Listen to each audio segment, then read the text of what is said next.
Hello friends, நான் வந்து ப்ரூச்சஸ் class வந்து எடுத்துகிட்ருக்கேன். ப்ரூச்சஸ் கிளாஸ் ஆன்லைன் கிளாஸ். இது லைவ் கிளாஸில் நான் வந்து உங்களுடைய ப்ரூச்சஸ் ஒர்க் எப்படி பண்ணலாங்கிறத நான் சொல்லி கொடுத்துட்ருக்கேன். ப்ரூச்சஸ் கிளாஸ்க்கான மெட்டீரியல் எல்லாமே நான் உங்களுக்கு வந்து கொடுத்துருவேன்.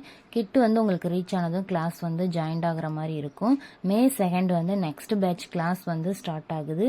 இன்ட்ரெஸ்ட் இருக்கவங்க ப்ரூச்சஸ் கிளாஸில் ஜாயின் பண்ணி உங்களோட ஓன் ப்ளவுஸ்க்கு நீங்கள் ஒர்க் பண்ண நிறைய ஐடியாஸோட டிஃப்ரெண்ட் நாலேஜோட நீங்கள் வந்து கற்றுக்கோங்க. இந்த மாதிரி இன்ட்ரெஸ்ட் இருக்கவங்க கிளாத் பார்த்திங்கன்னா டிஃப்ரெண்ட் கிளாத்தில் வச்சு எப்படி வந்து ஒரு ஒர்க் வந்து நம்ம டிசைன் பண்ணலாம் அப்படிங்கிறத வந்து நான் சொல்லி கொடுத்துட்ருக்கேன். சின்ன பேஸ் வச்சு நம்மளுடைய ஐடியாஸ்க்கு ஏற்ற மாதிரி நம்மளுடைய ஒர்க்கை வந்து டிஃப்ரெண்ட்டாக எப்படி யூனிக்காக கொண்டுட்டு போகலாங்கிறத வந்து நான் சொல்லி கொடுத்துட்ருக்கேன். கிளாஸ்க்கான மெட்டீரியல் எல்லாமே நான் உங்களுக்கு ரீச் ஆனதுக்கப்புறம் May 2 வந்து கிளாஸ் வந்து ஸ்டார்ட் ஆகுது நெக்ஸ்ட் பேட்ச்சு. இன்ட்ரெஸ்ட் இருக்கவங்க உங்களுடைய புக்கிங் வந்து புக் பண்ணிக்கோங்க. Thank you friends.